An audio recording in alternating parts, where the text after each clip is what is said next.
Service in Wilmington has issued a severe thunderstorm warning for northern Franklin County, Wayne County, Union County, Indiana, Fayette County, Indiana, northwestern Butler County, western Preble County, until 8:30 p.m. At 7:46 p.m., a severe thunderstorm was located near Rushville, moving east at 55 miles an hour. Hazard, 60 miles an hour wind gusts and penny-size hail. Source, radar indicated. Impact, expects damage to trees and power lines. Locations impacted include Franklin, Goodwin's Corner, Dublin, Abington, Brownsville, Waterloo, East Germantown, Connorsville, Greens Fork, Bethel, Buena Vista, Boston, Fairhaven, Blooming Grove, Laurel, Billingsville, Clifton, Alpine, Whitewater, and New Paris.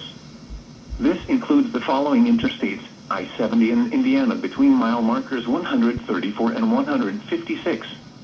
I-70 in Ohio between mile markers 0 and 1.